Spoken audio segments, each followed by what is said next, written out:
This is the genre remix. I'm remixing it into a YouTube video, heavily inspired by Wendigoon on the my position paper, the Dual Voice broadcast.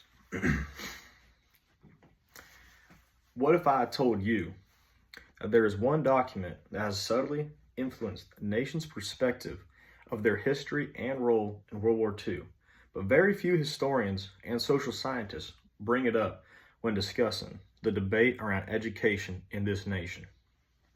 What if I told you that this document I speak of was the first time a God spoke directly to his people? Hello, everybody, and today we're talking about the Dual Voice broadcast. That's right, and why this document is so important and should not be overlooked anymore.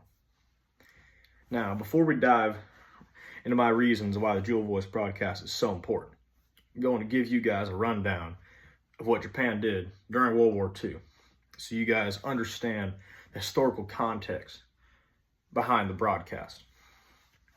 So, as many of us know, Japan entered World War II with a surprise attack on Pearl Harbor, 41. But Japan had already been at war in China for 5 years by that point. In China, the Japanese committed numerous war crimes like I have discussed in my previous video on Unit 731. The war went on, but Japan was on the back foot both in China and against America past 1942. But they refused to give up the fight.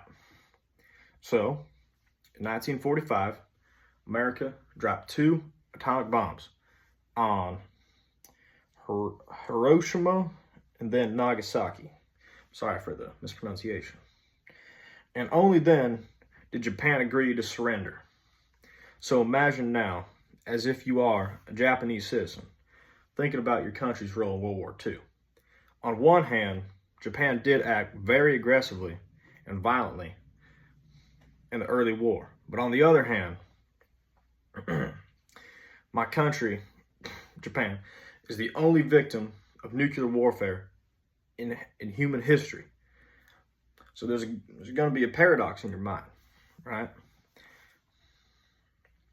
My first piece of evidence that I will bring forth is from Kenzaburo Oe, the day the emperor spoke in a human voice, as he tells the story of when he first listened to the Dual Voice broadcast as a young boy.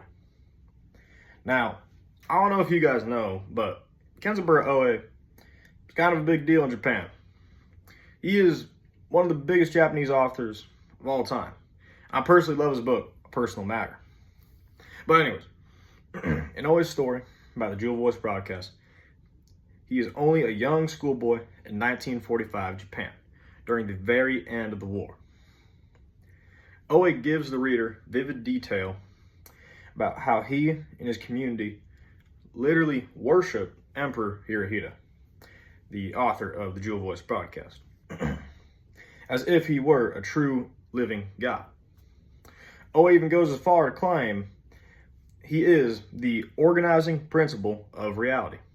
And Oe states that he and his classmates, if asked by the emperor himself, they would happily cut themselves open with swords just to prove their loyalty. Now that is some dedication. But later in the story, Oe tells the reader when his entire community gathered in one home and listened to the Dual Voice broadcast, and almost immediately afterwards, Oe and his friends burst out in laughter at how silly the emperor sounded. I mean, just imagine you and your boys revere this one person your whole lives, and the first time you ever hear this person, they just got the goofiest voice imaginable. I mean,